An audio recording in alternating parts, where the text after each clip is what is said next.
Muy buenos días, bienvenidos al segundo programa de la Unión de Autónomos de Andalucía. Hoy tenemos con nosotros a Antonia, María, Inmaculada y Alicia. Muy buenos días a todas. Hola, buenos días.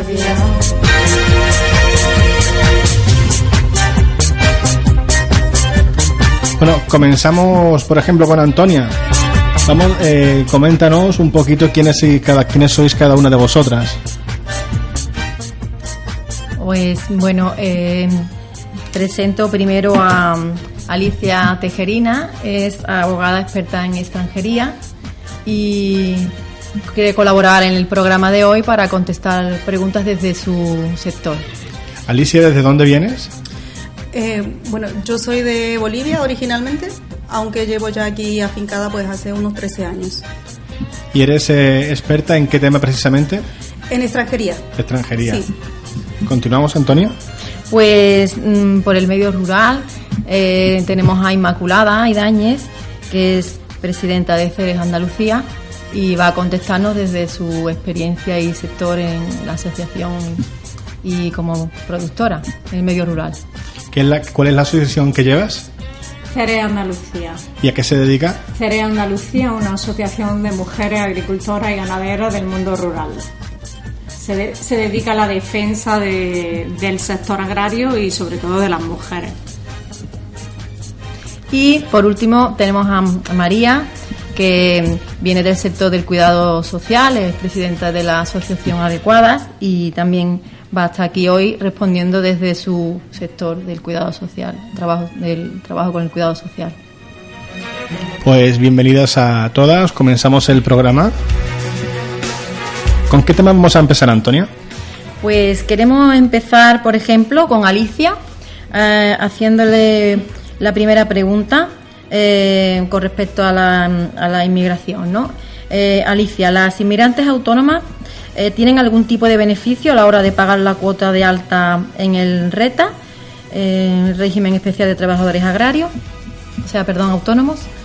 Bueno, únicamente por el hecho de ser inmigrante no tenemos ninguna deducción, bonificación o algo específico, pero sí podemos acogernos a las bonificaciones o deducciones que se tienen en el resto para las trabajadoras autónomas, las que ya sea las bajas, puede ser las bonificaciones por maternidad, por lactancia o cualquier otra de las bonificaciones que están establecidas para las trabajadoras autónomas, pero no tenemos nada específico simplemente por el hecho de ser inmigrantes. Más bien suelen haber un poco más de trabas en lugar de beneficios por el hecho de ser inmigrante.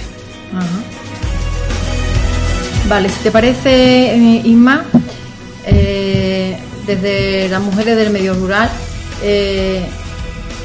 ¿alguna experiencia que puedas compartir de mujeres que estén en tu situación como productoras de agrícola o ganadera, que puedan asociarse a CERES, dónde debe dirigirse, si hay sedes en toda Andalucía? Cuéntanos un poco de CERES y cómo podemos acceder a ella. Bueno, pues CERES Andalucía es una federación de asociaciones a nivel andaluz. Estamos en todas las provincias, desde Almería a Huelva. Lo que hacemos es defender y visibilizar el trabajo de la mujer del medio rural y la mujer agricultora y ganadera, defendiendo no solo los derechos como mujeres, que ya tenemos bien pocos, sino defendiendo los precios de nuestros alimentos y visibilizando todo lo que es referente a la mujer rural. Digo que tenemos derechos bien pocos porque muchas mujeres están como ayuda familiar y no están dadas de alta en la seguridad social, con lo cual a todos los efectos no aparecen y no existen. Y nosotras, pues bueno, aparte de la formación e información que damos en el medio rural, pues lo que intentamos es que las mujeres sepan que tenemos herramientas potentes, como puede ser la ley de titularidad compartida, que a final del año pasado se abrió el registro en Andalucía, con lo cual, si no acogemos esa ley, pues tenemos todos los derechos que tiene cualquier persona que está empleada. Lo que si no estamos dados de alta en la seguridad social no tenemos nada. No consta en ninguna parte. No consta. Aparte de defender también y apostar por los canales cortos de comercialización, por los productos cercanos, por alimentos de confianza, por salud y por una serie de temas que nos afectan muchísimo a las mujeres del medio rural. Las mujeres del medio rural tenemos muchas dificultades, puesto que vivimos en los pueblos, puesto que hemos heredado una cultura que se nos ha quedado ahí, que es la del patriarcado, y tenemos que mover mentes y tenemos que crear, ¿no?, rayos de luz para que vean que es posible otra vida y que es posible vivir de otra manera. Tenemos que estar conectadas entre nosotras, porque es muy importante ver que lo que me pasa a mí no es nada del otro mundo, que a mi vecina y a mi amiga del pueblo de al lado le pasa lo mismo, y juntas podemos conseguir muchas cosas. Sobre todo desde Ceres Andalucía lo que hacemos es defender y visibilizar las mujeres que vivimos en los pueblos y en el medio rural. ¿Cómo pueden asociarse? Pues puesto que en todas las provincias tenemos COAG, la Organización Agraria COAG, donde hay una oficina de COAG, hay una sede de Ceres. Ceres Almería, Ceres Granada, Ceres Huelva, Jaén, Cádiz, Málaga, etcétera. O sea que, y bueno, tenemos página web también, que podemos entrar por ahí y ver dónde se pueden dirigir las mujeres, y bueno, estamos deseando, tenemos las puertas abiertas, deseando de que se asocien con nosotras, y si no se asocian, por lo menos que nos conozcan. Muy bien, muchas gracias, Inma. María, en el sector de cuidados y atención, si te hago la pregunta de si solo trabajo como cuidadora echando unas horas, por ejemplo, y mi ganancia no es suficiente a veces para darme de alta como autónoma y cotizar, ¿qué me podéis aconsejar desde la asociación adecuada? Y cuéntanos un poquito, además, cómo actuáis, cuáles son vuestras reivindicaciones también, un poquito de adecuada, si quieres. Bueno, pues nuestro sector, como bien habéis dicho, Adecuada es una asociación de cuidadoras de atención social, lo que familiarmente se conoce como cuidadora de personas dependientes. Entonces, bueno, por referente a la pregunta de echar una hora y cómo puedes cotizar, pues hoy por hoy es un tanto complicado. O te tiene dada de alta una empresa por el régimen por cuenta ajena, ¿vale? Uh-huh. O ser autónoma es muy complicado. A través de la asociación Adecuada y a través de la organización de autónomos UATAI, pues llevamos años reivindicando pues que una cotización por ingresos reales sería lo ideal. Uh-huh. Es decir, si yo trabajo por unas cuantas horas al día, pues debería de cotizar por esas cuantas horas al día. Es imposible con lo que se gana cuidando a una persona mayor, que es la pescadilla que se muerde la cola, porque las personas mayores, a su vez, las personas dependientes normalmente no tienen una jubilación muy alta, con lo cual tampoco pueden pagar unos precios muy altos de horas de trabajo. Pues es una pescadilla, como digo, que se muerde la cola, y lo ideal sería una cotización por ingresos reales. Es decir, que si trabajas 6 horas al día, pues que cotices por esas 6 horas en el régimen de autónomo. 600, si ganas 600 euros al mes, pues que cotices por esos 600. Si ganas 1.500, pues 1.500. Pero si echas cuenta lo que tú cobras a un abuelillo por cuidarlo, es imposible que tú te puedas pagar 283 euros de cotización en el régimen de autónomo. Entonces, con lo cual tenemos ahí un vacío grandísimo y una economía sumergida muy grande en lo que es el cuidado a personas mayores y a personas dependientes. Muy grande, una economía sumergida tremenda, que a nosotros como organización de OATAI y asociación de Adecuada, nos gustaría que saliera a flote. Esa es una de nuestras mayores premisas, vamos. María, ¿os perjudica esa economía sumergida? Hombre, claro, a los demás autónomos, claro, a los que estamos de alta y a los que llevamos, pues por supuesto. Si tú cobras la hora a 10 euros y ahora viene una una persona que la cobra 5 porque no está de alta no está de alta, pues evidentemente, claro. Un problema que se soluciona evidentemente pagando cada uno lo que ingresa, en relación a lo que ingresa. Ahí está. Cotización por ingresos reales sería el ideal para, sobre todo, el sector cuidador. Vamos. Estupendo. En ese sentido, Alicia, quería preguntarte si en tu caso, como experta abogada en extranjería, te llegan casos de personas migrantes que quieren dedicarse a lo mejor al sector de cuidados y que quieren regularizar su situación así. ¿Tienes alguna experiencia en ese caso? Sí, bueno, la mayoría de los inmigrantes que están aquí o en situación irregular, la gran mayoría, y se dedican al sector de los cuidados. Y todos, precisamente por estar en situación irregular, están pues no declaran o no pueden darse de alta. Pero además se les complica en el supuesto de querer regularizar cuando lo quieren hacer por cuenta propia. Se les complica, digo, por cuáles son los requisitos a cumplir.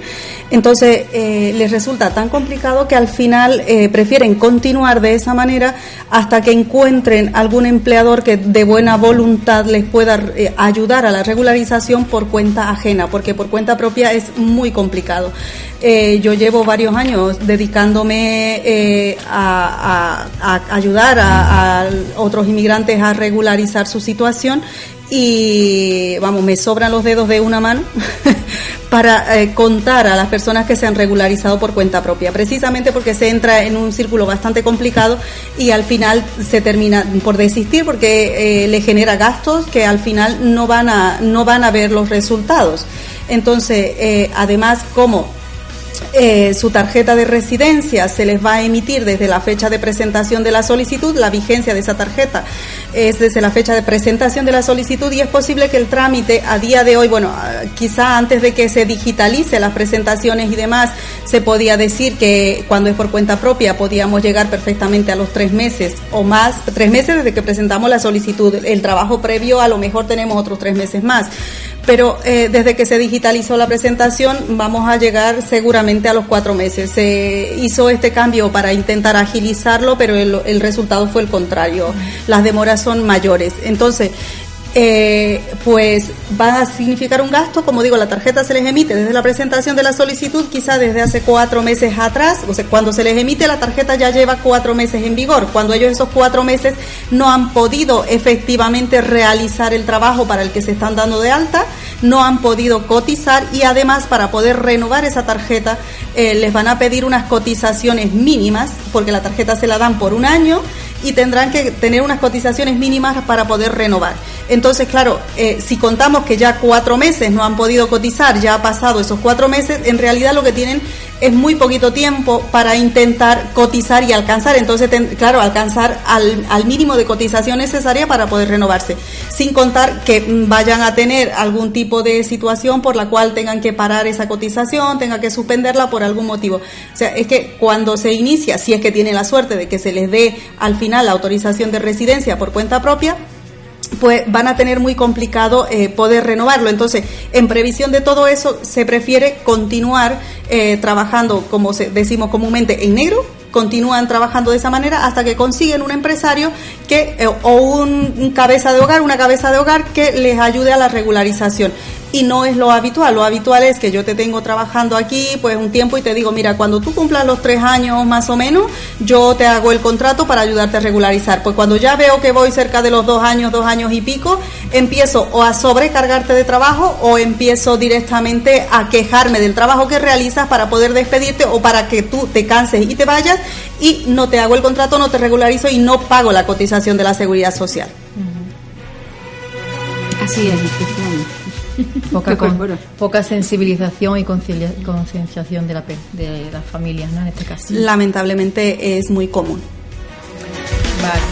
Si os parece, vamos a continuar contestando a una serie de preguntas que nos ha llegado de los oyentes y pasamos luego a comentar las experiencias, ¿vale? La primera pregunta que nos hacen es si las mujeres autónomas tenemos derecho a baja por embarazo, nos preguntaba una oyente. le contestamos que por regla general las trabajadoras autónomas pues tenemos las mismas prestaciones por maternidad y en las mismas condiciones que las trabajadoras del régimen general, pero con algunas particularidades. La trabajadora autónoma pues tiene derecho a solicitar la baja por descanso, tanto en situaciones de maternidad como adopción, acogimiento o tutela de un familiar. ¿Qué requisitos tiene que tener? Pues tiene que demostrar que está inscrita y dada de alta en el régimen especial de trabajadores autónomos, en el RETA, y además estar al corriente en la cuota mensual de la Seguridad Social, que la cuota mínima sabemos que está en 283 euros. El periodo mínimo de cotización que tiene que cumplir para solicitar esta baja, pues a fecha del parto o a fecha de resolución del acogimiento de la adopción tiene que tener, en función de la edad, un rango de edad que está establecido. Por ejemplo, si tienes entre 21 y 26 años, pues tienes que tener cotizados al menos 90 días en los últimos 7 años o 180 días cotizados a lo largo de toda la vida laboral. Si en tu caso eres mayor de 26 años, pues tendrías que tener cotizado al menos 180 días en los últimos 7 años o 360 días a lo largo de toda tu vida laboral. Y si en el último caso eres menor de 21 años, ahí no es necesario ningún periodo de cotización mínimo para solicitar esta baja por descanso. Además de la baja, hay un subsidio, una prestación que tendrá una duración de 16 semanas ininterrumpida, que empezarán a contar bien en la fecha del parto, lo cual habrá que notificar en un plazo de 15 días. Y si lo quieres hacer antes del parto, porque quieres hacer una baja una baja de maternidad antes del parto, pues tienes que hacerlo en esa fecha en la que lo decidas hacer.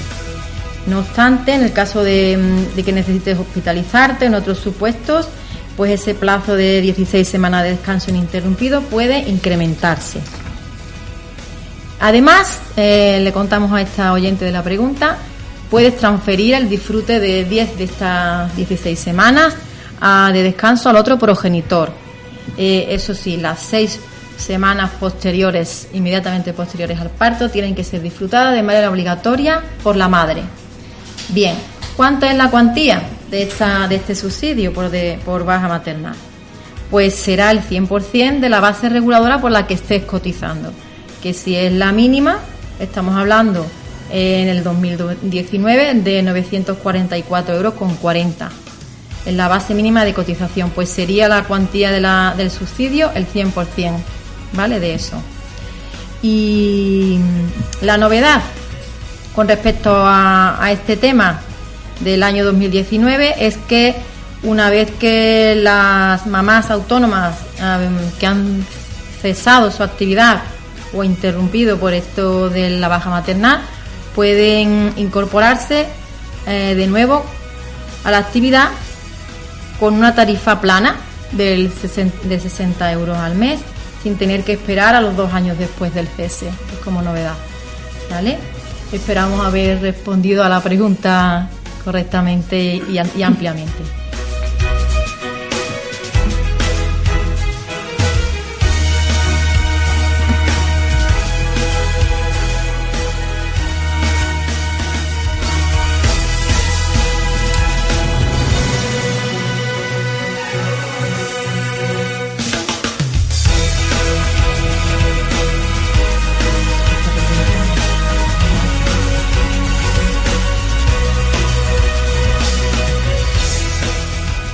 Bien, un apunte último con respecto a la pregunta de la baja maternal, y es en el supuesto de qué pasa si no has cotizado lo suficiente, ¿no?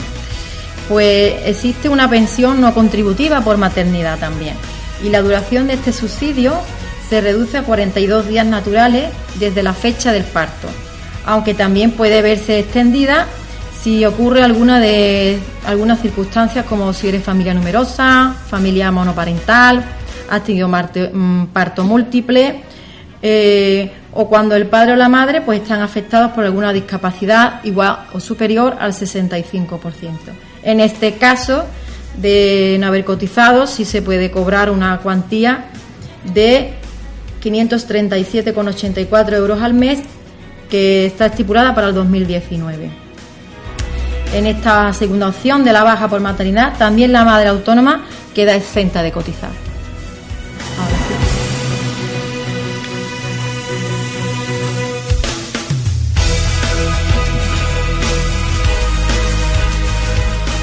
Bien, vamos con la segunda pregunta que nos han llegado de los oyentes y nos dicen por aquí: ¿hay algún tipo de ventaja fiscal para madres solteras autónomas con hijos a su cargo? Bien,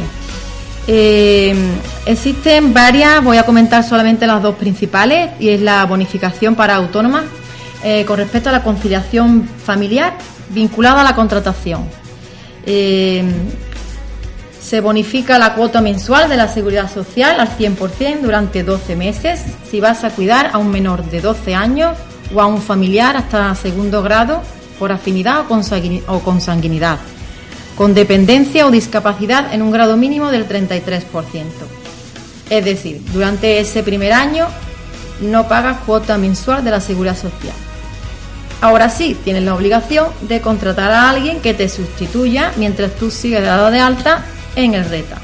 Y esta contratación se puede hacer también a media jornada, pero consecuentemente la bonificación también será del 50%.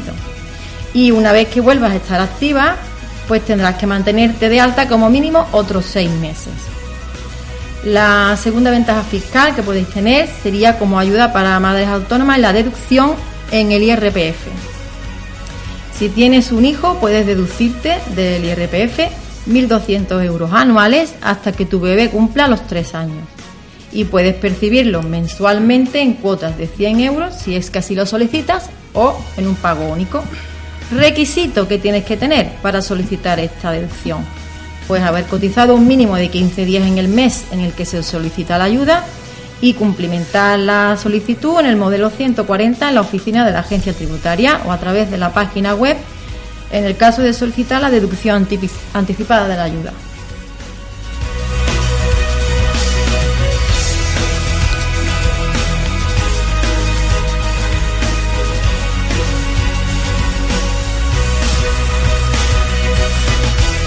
Vamos con la tercera pregunta que nos ha llegado de nuestros oyentes, y es esta: ¿se pueden recurrir las sanciones por el atraso en el pago de una cuota de autónomo? Bien, hablamos de recargo por ingresos fuera de plazo, así como intereses de demora. No son sanciones recurribles porque son pago ineludible. Las consecuencias de no haber pagado son: si se paga en el mes natural siguiente a aquel en el que se ha producido el impago, pues tendrás que sumar un recargo del 10% de tu cuota. Por tanto, si estás cotizando por la base mínima y tu cuota es de 283,30, pues a esa deuda tienes que sumarle 28,33 euros. Estamos diciendo que en ningún momento podrías recurrir. Las consecuencias: si se paga a partir del segundo mes natural siguiente al del impago, pues ese recargo sube al 20%, con lo cual tendrás que sumarle a tu cuota 56,66 euros. Ojo, porque si estás disfrutando de la tarifa plana, pagarás los mismos recargos, aunque estés con cuotas reducidas en cualquiera de los 24 meses que dura la bonificación. Y si además se te produce un cúmulo de cuotas pendientes, más de un mes sin pagar, y pagas antes de que venza el plazo que te indica la administración, añadirás solo un 20% de recargo. Y en el caso de hacerlo fuera de ese plazo, pues el recargo irá aumentando hasta un 35%. Recuerda que además del recargo hay intereses de demora, que eso son otra cosa. Y en la actualidad, mientras que no estén aprobados los presupuestos generales, hablamos de un 3,75% de la deuda que tengas contraída. Y todo eso se le irá añadiendo a la cuota de cotización mensual. Igualmente, si eres beneficiario de la tarifa plana, mientras exista la deuda no podrás disfrutar de la bonificación pertinente, teniendo que hacerte cargo del total de la deuda de la cuota, ¿vale? En ningún caso podrías recurrir como si fuera una multa.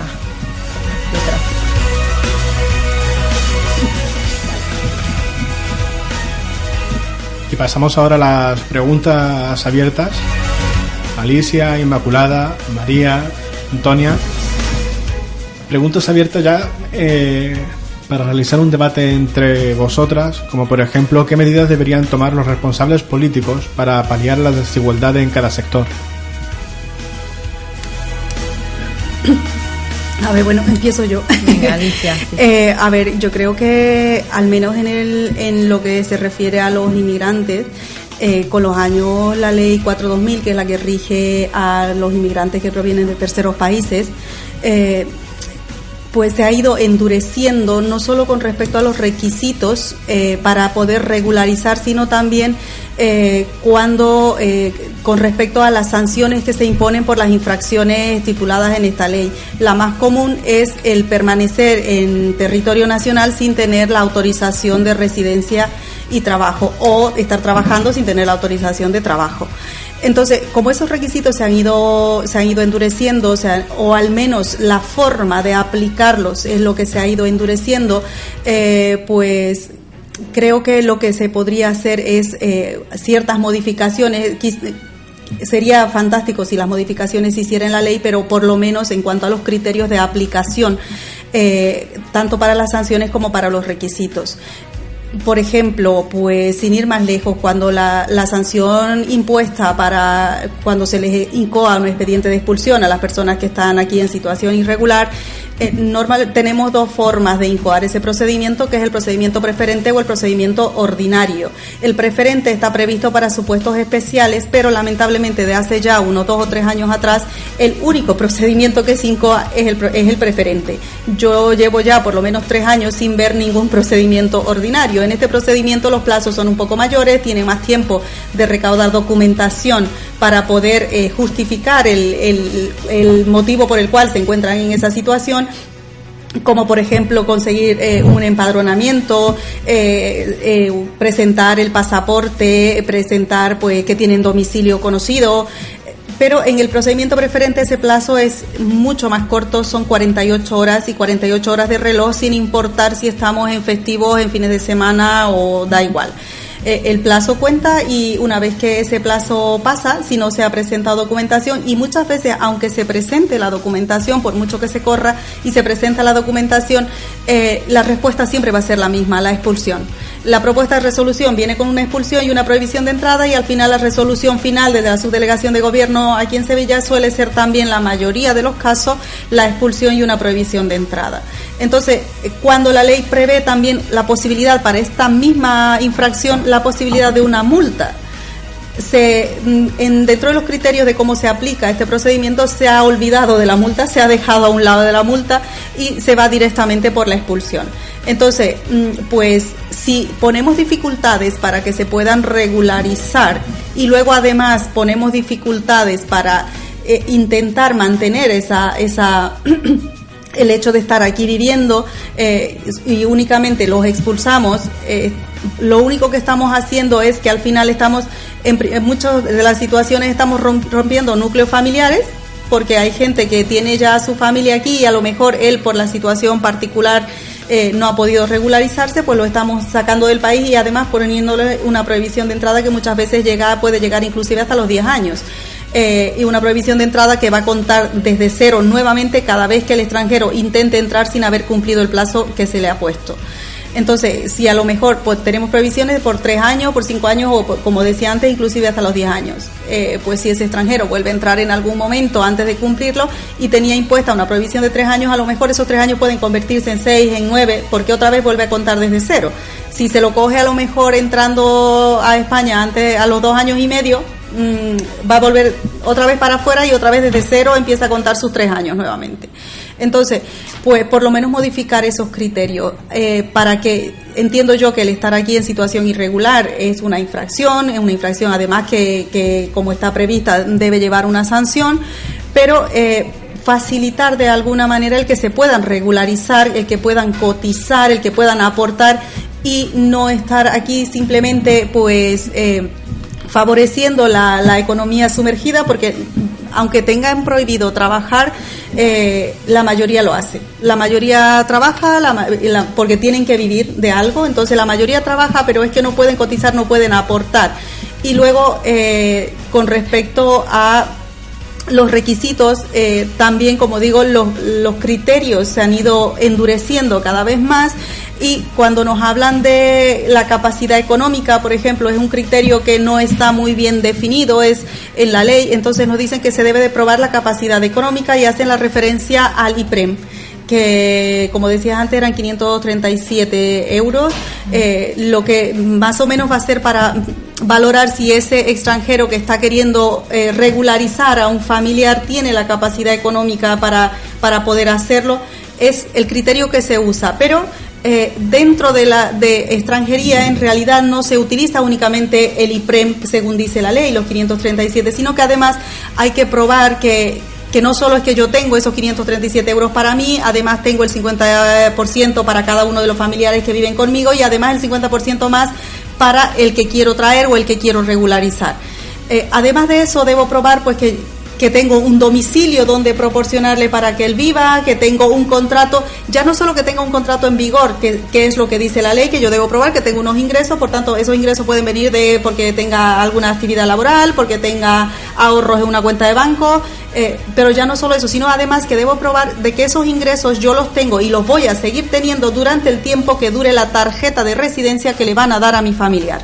Entonces, claro, estamos cada vez complicando un poco más, y lo único que hacemos, si ese inmigrante ya está aquí y le complicamos el regularizarse, pues en realidad lo único que favorecemos es la economía sumergida. No pueden regularizarse, pero van a seguir trabajando, van a seguir viviendo, y lo único que hacen pues es intentar esconderse lo más que se puede de las brigadas de extranjería para evitar la expulsión. Entonces, con los cambios legales pertinentes, para ello pues podríamos favorecer de alguna manera sacar esa economía a flote, hacer que empiecen a cotizar correctamente y no tener la situación que tenemos a día de hoy. Vamos con Inmaculada. En el sector agrario, ¿cómo podríamos mejorarlo? Bueno, pues pensamos desde CERES Andalucía que una de las cosas que necesitamos son políticas sociales, y le hacemos un llamamiento a nuestros políticos. En los pueblos del interior a veces no hay niños ni niñas, necesitamos guarderías, necesitamos que siga habiendo medios de transporte, necesitamos que haya cole, necesitamos tener personas de ayuda a domicilio que lleguen ahí, a esos lugares. Pues ¿por qué? Porque tenemos un medio rural que está masculinizado, está envejecido y se está despoblando. Entonces, si queremos tener una Andalucía viva y queremos que los pueblos tengan vida, tenemos que pensar en las políticas sociales. ¿Y cuál piensa que es el motivo? Pues el motivo es porque, vamos a ver, si hablamos de medio rural, hablamos de agricultura. Tenemos que irnos al sector primario, y dentro del sector primario está la agricultura. Estamos viendo que las mujeres no se quedan. La agricultura no es un sector atractivo, y entonces también le pedimos a los políticos que lo hagan un sector atractivo. ¿Por qué no lo es? Pues porque por nuestros alimentos, por nuestros productos, no percibimos un precio justo. Tenemos que hablar de precio, tenemos que hablar que si tenemos un empleo, estamos trabajando en algo que estamos sobreviviendo, entre comillas, pues las mujeres jóvenes sobre todo, o las personas jóvenes, no se quedan. Que es lo que siempre es algo que también traemos heredado, decirle a nuestros hijos e hijas, sobre todo a hijas: tú estudia, que tú no vivas como vivo yo. Porque que este trabajo es muy duro. Claro, este trabajo es muy duro y mira cómo estamos. Entonces, a ver, la agricultura, creo firmemente, yo soy agricultora, soy productora, y creo firmemente que es uno de los trabajos más bonitos que hay. El sembrar y el poder cuidar seres vivos y el poder alimentar al mundo, recolectar y alimentar al mundo, es de lo más bonito que hay. Pero no está pagado. Entonces, bueno, no está pagado para vosotros, pero sí cuando llega el producto a la venta final, al supermercado. Claro. Que se incrementa a lo mejor su valor un 300, un 500%. Claro, eso ocurre, pero lo que ocurre es que los que estamos trabajando y los que estamos en la base, o sea, el tentempié que somos nosotros, no percibimos, no nos llega lo que nos tiene que llegar. Entonces vamos sobreviviendo.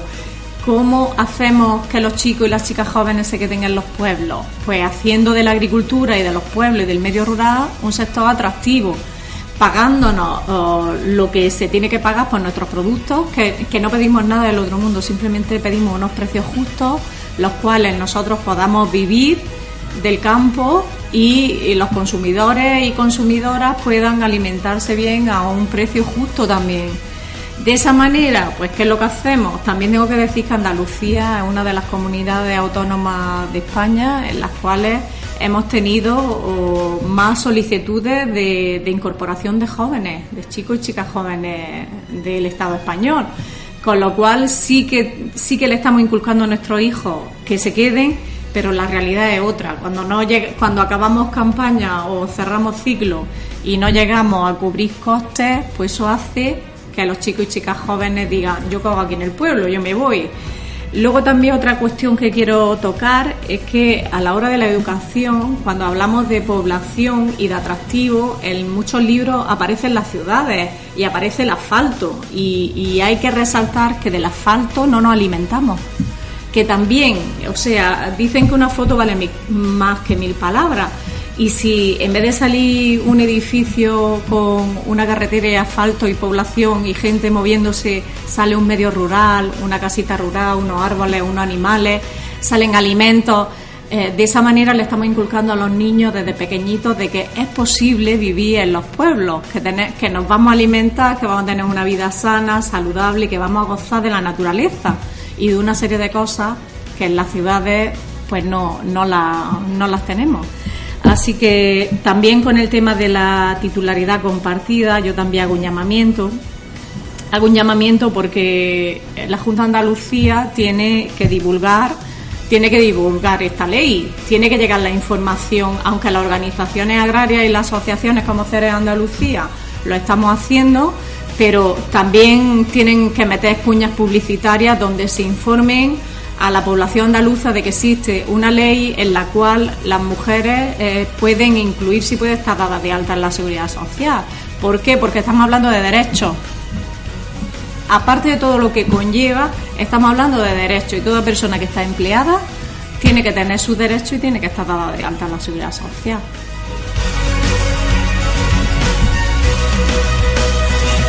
Y pasamos ahora con María. María, cuéntanos. Bueno, pues referente a la pregunta, ¿qué responsabilidades podrían tener los políticos para paliar estas desigualdades? Pues yo, comparto, es que estoy totalmente identificada en el sector de tanto de Inma como de Alicia. Es decir, Alicia en el tema de inmigrantes, pues las cuidadoras, lo que más hay son inmigrantes, por desgracia, y con Inma, pues en el tema, en el medio rural, es decir, ahí como no haya cuidadoras, es que se van, es decir, es que no se puede subsistir, no se puede mantener los pueblos.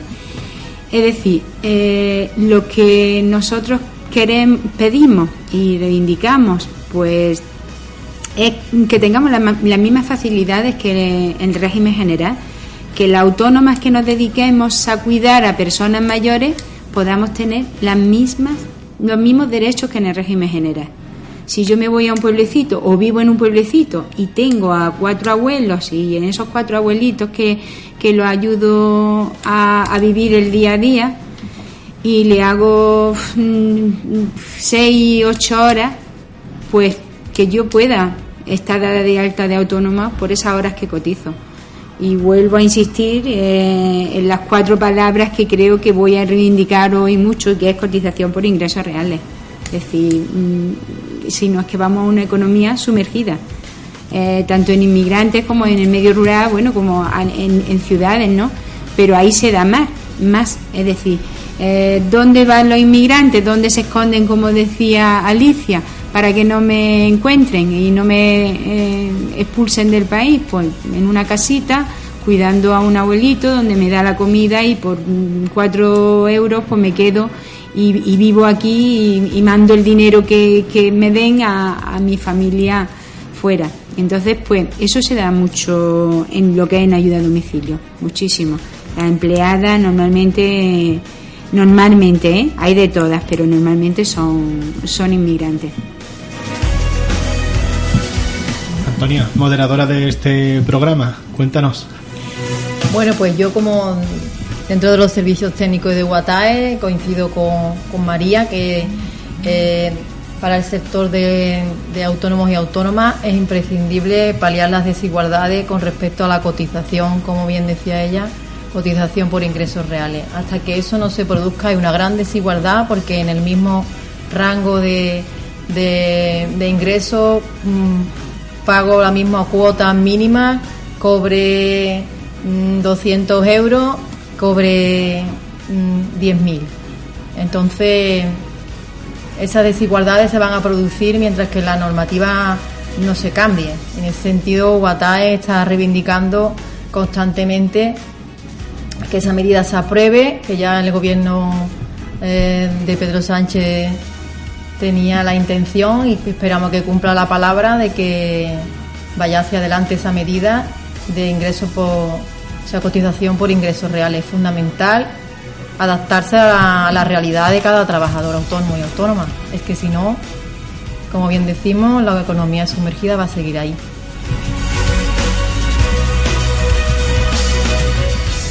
Y volvemos a continuar con las preguntas abiertas. ¿Qué papel toma la mujer de cada sector en la población andaluza? Lo que son barrios, pueblos, ciudades. Comenzamos, por ejemplo, con Alicia. Bueno, es verdad que desde hace ya algunos años las mujeres inmigrantes han empezado quizá a intentar de manera muy lenta, muy poquito, intentar salir de lo que son los roles de cuidado, de dejar lo que es el empleo de hogar, los cuidados de los abuelos, de los niños o las tareas del hogar, que era el que habitualmente se dedicaban y a día de hoy todavía mayoritariamente se dedican. Pero, como digo, debido a primero tenemos la dificultad del solo hecho de ser mujer para empezar pues a iniciar con un proyecto, ya el hecho de ser mujer con respecto a financiación, con respecto a cómo conciliar la vida laboral con la vida familiar, cómo voy a desempeñar yo este nuevo negocio a lo mejor que estoy montando, cuánto tiempo le voy a poder dedicar porque tengo mi casa, mis hijos, mis cosas. Entonces, ya aparte de esa dificultad, por el solo hecho de ser mujer, tenemos además la dificultad añadida por ser inmigrante. Entonces, como digo, estamos de a poco intentando entrar, pues, tomar un rol un poquito más activo en lo que es en la actividad como autónoma, pero nos resulta un poco complicado. Cuando no se tiene a lo mejor formación es mucho más difícil, si ya inclusive teniendo formación es difícil, como comentaba hace rato con las compañeras, en mi caso, por ejemplo, yo tengo una profesión, me dedico a ella, lo hago de manera autónoma, bueno, aunque no estoy dada de alta como autónoma, sino como mutualista, pero que en realidad es más o menos lo mismo, pero sí he tenido experiencias un poco desagradables, digamos, que ahora, bueno, pasado el tiempo uno se lo toma un poco a broma, pero sí hay experiencias desagradables por el solo hecho, tengo una profesión, tengo un título, la ejerzo, tengo un carnet con el que me puedo identificar que soy abogada, pero a pesar de eso, el hecho de tener que dar explicaciones en algún sitio o las caras de sorpresa de cuando me ven y me dicen, pero ¿tú eres abogada? O sea, esa pregunta a lo mejor ahora me causa gracia, pero llegado el momento, dependiendo del sector y el lugar donde te lo hagan, suele resultar un poco desagradable. Alicia, ¿pero qué aspecto tiene que tener entonces una abogada? Bueno, lamentablemente en esta sociedad pues tenemos la idea de que una abogada, como decía, no sé si fue María o fue Inma hace rato, que tiene que ser alta, rubita, muy bien vestida, pues y claro, me presento yo una persona bajita, morena, con rasgos latinoamericanos, pues están acostumbrados a que esos rasgos se vea pues abriendo una puerta en una casa cuando se toca el timbre, acompañando a un abuelo, cuidando a niños, pero no están acostumbrados a que esos rasgos se vean en una sala de un juzgado, por ejemplo. Algunas veces también es verdad que tiene sus ventajas y aprovecho de ellas. El hecho de, por ejemplo, como mi cara no es común en un juzgado, pues es más fácil que un juez o un secretario judicial me recuerde, pero suele haber situaciones desagradables, situaciones, por ejemplo, con la policía de extranjería, me pasó muchas veces con las brigadas de extranjería en Alcalá de Guadaira, que es una brigada de extranjería bastante especial. Bueno, cuando tenemos problemas en Alcalá de Guadaira hay que ir ya con las espadas desenvainadas para allí porque no podemos entrar de otra manera.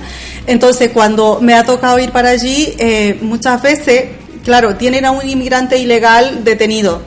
Y además la abogada que se presenta o la que dice ser abogada es inmigrante. Entonces, es en el único lugar, en la única brigada que ya entrando dentro en la oficina del inspector que está a cargo del expediente, se me ha solicitado mi carnet de colegiada. Normalmente eso lo hacen en el control de seguridad afuera, que te identifiques quién eres, pero que me lo pidan dentro, o llegar a decirme, bueno, es que como eres inmigrante ya vienes aquí de mala intención, que me ha tocado algún policía y tener que empezar a ponerte ya de otras maneras, porque el hecho que te digan, digo, mira, el que yo sea inmigrante o no lo sea, no tiene absolutamente nada que ver con la intención con la que yo venga. Y entonces esas situaciones a lo mejor pues complican un poco, y más todavía a las personas que no tienen la formación, como decía antes, personas que a lo mejor están intentando pues como por ejemplo se puede ver en el sector de la Macarena. Allí hay muchos negocios que están regentados por inmigrantes, negocios que o se dedican a comida, restaurantes de comidas típicas de cada uno de los países, o pequeños supermercados con productos típicos de los países. Pues a ellos todavía a lo mejor les resulta un poco más complicado, porque tienen situaciones en las que por desconocimiento, cuando se les realiza una inspección o se les realiza ya sea una inspección de trabajo o una inspección de Hacienda o alguna liquidación o algo, les resulta mucho más complicado todavía el poder justificar ciertas cosas, porque además lamentablemente con respecto a integración también estamos un poquito cortos. Es en cierto modo pues hay cierta dificultad para poder integrarte en lo que es la sociedad andaluza. Entonces, claro, además de eso, pues ya venimos con un poco de temor de mejor me mantengo aquí entre lo que yo conozco, con la gente que yo conozco, me resulta mucho más difícil. Entonces, eso hace que al final los pasos que estamos dando hacia lo que es a tomar un rol más activo en lo que es la sociedad andaluza, pues nos resulta un poquito más lento, un poquito más complicado. ¿Existe equidad de condiciones entre autónomas y autónomos del mismo sector? Por ejemplo, Inmaculada. Yo pienso que sí. Pienso que entre autónomos y autónomas que estén dados de alta en la seguridad social, claro, que sea autónomo, pienso que sí. Lo que ocurre es que las mujeres tenemos que pasar por una serie de circunstancias que quizás los hombres no. Pero lo que es basándonos un poco en leyes, pienso que sí. De todas formas, si en la mesa quieren añadir algo más. Claro, con respecto a eso que hablábamos de, claro, normativamente sí, ¿no? Pero claro, a la hora de ejercerlo, ¿no? Es donde discrepamos, ¿no? Con esas condiciones que tú hablabas, ¿no? De llegar hasta ahí, ejercer el trabajo autónomo, la mujer, por lo que yo observo, ¿no? Y por mi propia experiencia, es como que es una heroína en ese sentido, porque tiene que llevar más de una tarea, que tú emprendas un trabajo autónomo, pues requiere que no dejes de lado lo que ya traías de casa, que tienes que seguir haciéndolo, y es una realidad palpable de que eso se da, ¿no? En la sociedad actual. Evidentemente las mujeres, al ser autónomas, somos cuidadoras. Bueno, yo que me dedico al tema del cuidado, cuidamos fuera y dentro, es decir, trabajamos fuera de cuidadoras, pero luego en la casa sigues cuidando de tu hijo, sigues cuidando de tu casa, sigues haciendo las tareas del hogar. Es decir, no sé, vamos, todavía hay la igualdad entre autónomos y autónomas.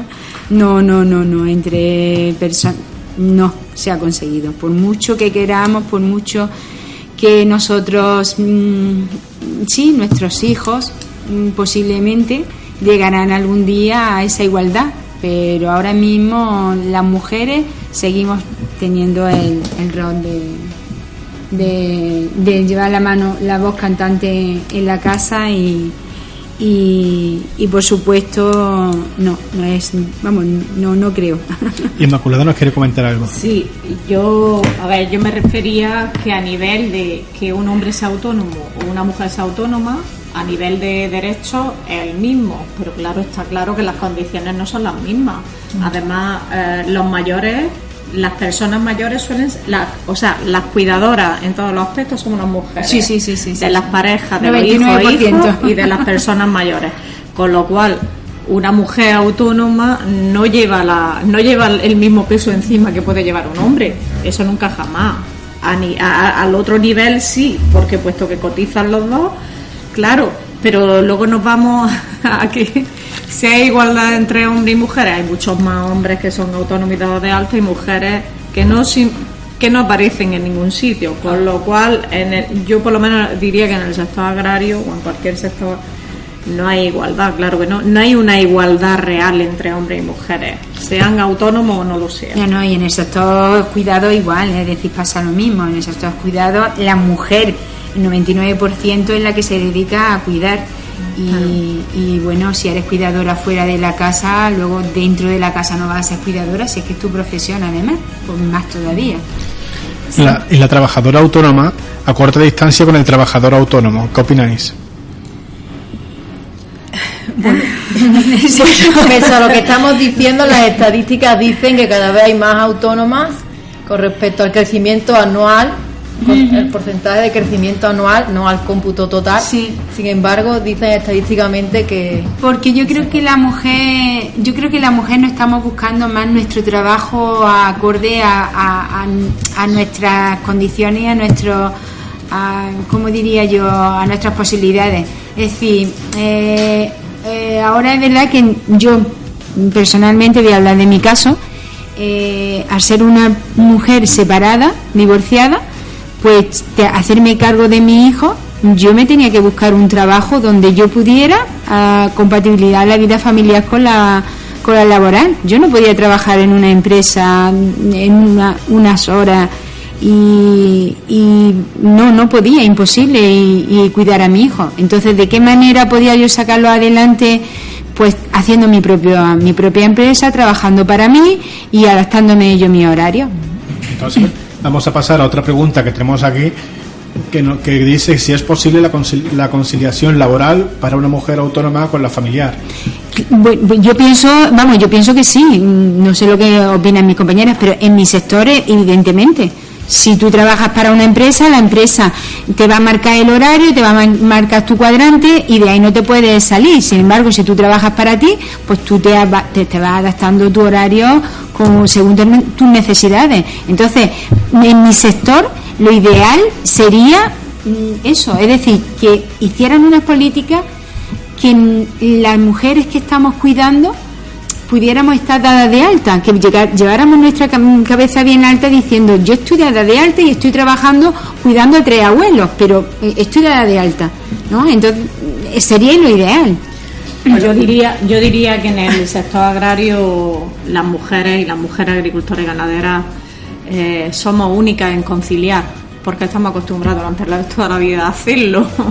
Lo que queremos es conciliar con nuestras parejas y conciliar la familia. Claro, que sea parte iguales, que no nos toque a nosotras salir fuera a trabajar, aunque seamos autónomas o no lo seamos, porque estamos hablando de mujeres que somos autónomas y mujeres que están como ayuda familiar, pero conciliar niños, médicos, guarderías, las personas mayores, comida, ropa, llevar las gestiones de la empresa, todo eso somos expertas.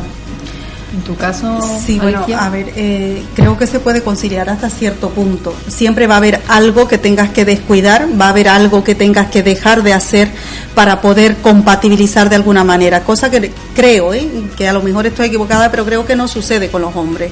O sea, nosotros tenemos muchas más responsabilidades, como decían las compañeras, tenemos muchas más responsabilidades en casa.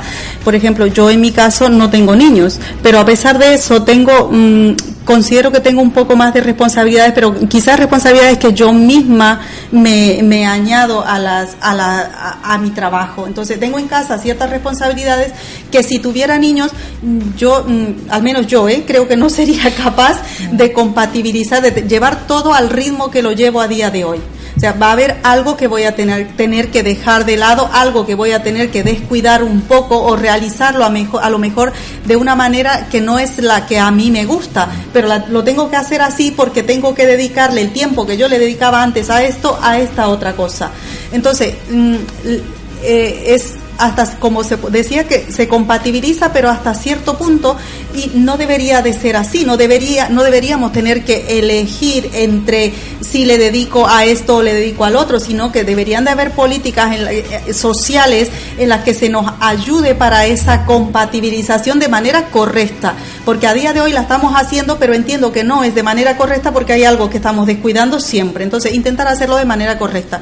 Y con respecto a lo que decía antes de que estamos creciendo las mujeres autónomas con respecto a los autónomos, bueno, estadísticamente es así y quizá, bueno, es real, pero esto es a final, a puro, gracias al esfuerzo, en ciertos momentos hasta casi diríamos sobrehumano que hacemos las mujeres para poder iniciar alguna cosa, o como decía María, simplemente por sobrevivencia. O sea, ella tenía que sí o sí, tenía que sacar adelante a sus hijos y no tenía otra opción. O sea, la opción es o sales adelante o ves a tus hijos pasar hambre. Entonces, no hay opción, es o sales adelante, no hay otra. Entonces, sí, es verdad, a lo mejor sí se está creciendo de a poquito, pero es por esfuerzo propio, porque en realidad no hay grandes ayudas, no hay grandes facilidades para que las mujeres podamos crecer un poco más, para que las mujeres podamos compatibilizar, porque en realidad creo yo que el mayor de los obstáculos que tenemos es el poder compatibilizar.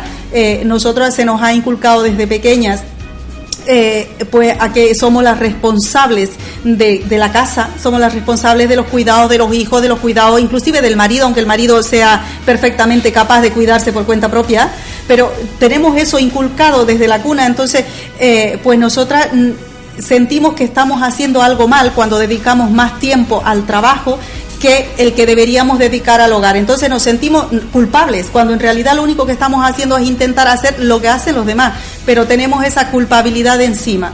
Entonces, pues un poco de políticas sociales en este sentido creo que ayudaría mucho a que las mujeres podamos desempeñar nuestro trabajo de manera más adecuada, de manera más eficiente y de manera además más feliz, más para nosotras, sentirnos mejor con nosotras mismas y no sentirnos culpables por estar dejando de lado a la familia para poder dedicarnos a trabajar. Sí.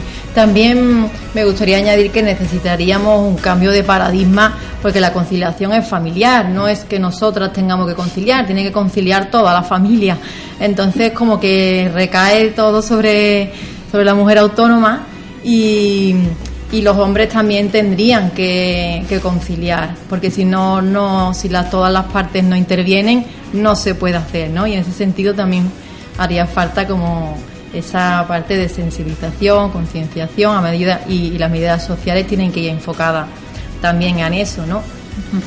Si ya el autónomo, perdona, si ya el autónomo de por sí el que dedica mucho tiempo a su trabajo, porque el autónomo nunca tiene descanso, es decir, las 24 horas, pues como mujeres añádele, es decir, las cargas familiares.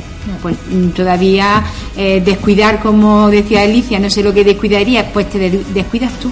Simplemente no tienes tiempo libre para ti, no tienes tiempo para salir, no tienes tiempo para divertirte, todo es trabajo y familia. Ahí es donde es la lucha, no hay otra. Me va a decir que no hay nada mágico que diga yo soy una mujer autónoma y trabajo y llevo mi familia para adelante, pero ¿cómo lo haces? No hay una varita mágica, es descuidarte, dejar tiempo libre no tienes tiempo libre para ti.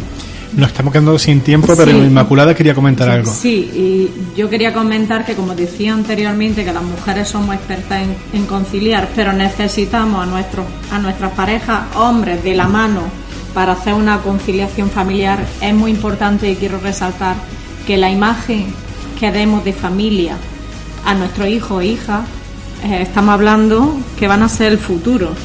O sea, igual que nosotras seguimos con los roles que hemos visto y los ejemplos que hemos visto porque nuestras madres la han enseñado para hacer todo ese tipo de cosas y nosotras lo hemos visto, nos vemos reflejadas.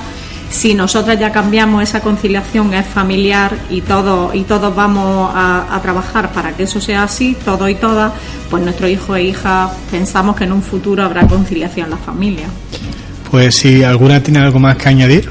Sí, bueno, yo creo que eso, lo que decía Inma, además de la familia, la educación en perspectiva de género creo que es imprescindible para que las nuevas generaciones cambien el chip y para que las que ya estamos aquí y estamos ahora mismo también cambiemos el chip, porque muchas veces, o yo misma cuando estaba hablando antes, hablamos de conciliación, pero siempre hablamos en primera persona, ¿no? Conciliar yo como mujer, y me olvido, lo que como decía Toñi, me olvido de que la conciliación es familiar, no es una obligación mía, sino que aprender a que esa responsabilidad también es del resto de la familia y que los demás también tienen que colaborar y no echarme yo sola. Entonces, para eso es muy, muy necesario la educación en perspectiva de género. Sí, yo quería decir que, bueno, desde CERES Andalucía lo que queremos es que las mujeres participen, que las mujeres se acerquen a nosotras y, bueno, le tenderemos una mano en todo lo que sea posible. Queremos que las mujeres tengan sus derechos como mujeres empleadas y trabajadoras y estén dadas de alta en la Seguridad Social como autónomas. Queremos que participen, pero no solo que estén dadas de alta, sino también las mujeres tenemos que salir de lo privado y tenemos que salir a lo público.